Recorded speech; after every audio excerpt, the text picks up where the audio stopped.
Wales got more momentum than England, perhaps. They had a very good World Cup in 2011, and those players will be looking back on that. And I think that will be hugely motivational going into 2015, because most of them are still together. Warren Gatland, 3 Six Nations, Lions coach, successful Lions tour, been to 2 World Cups, so he's got experience at World Cups. Stuart Lancaster hasn't, and I think that's an advantage.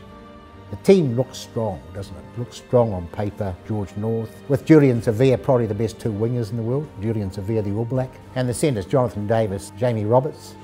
Lions centres, probably the 2 best centres in the Northern Hemisphere, I would think. And then you've got a loose forward trio led by Warburton, who are all Lions. You've got Wyn Jones, the Lions captain at lock, Charteris to assist him, who's probably the tallest player playing the game, at 2 metres 06, so they've got a good line out. Gethin Jenkins, most capped Welsh player. So they've got a good side, haven't they? They've got a good side, but they're not quite doing the business, and why is that? You know, they've got a very good defensive screen. You know, they beat the Irish at the Millennium Stadium in the Six Nations recently, and the Irish had 70% of the ball and 70% of the territory.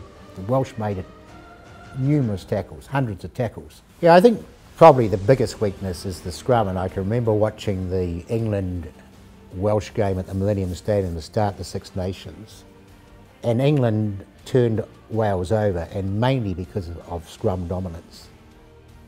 They seem to create numbers, create opportunities, but don't finish. I think they only scored 4 tries in the first 4 Six Nations game before the final game against Italy. But there's 2 factors here. They play England at Twickenham, and that must give England a huge advantage with the Twickenham roar and playing at home. But they also play Australia at Twickenham, which I don't understand. And also they haven't beaten Australia since 2008. 10 test matches on the bounce. Doesn't make any sense. So, you know, they're up against it, Wales, perhaps. England, I think, have only won 1 Six Nations in the last 12 years. Stuart Lancaster and Chris Robshaw have made some changes, I think, and it's obvious from those who are outside of England looking in that there's a new mentality there.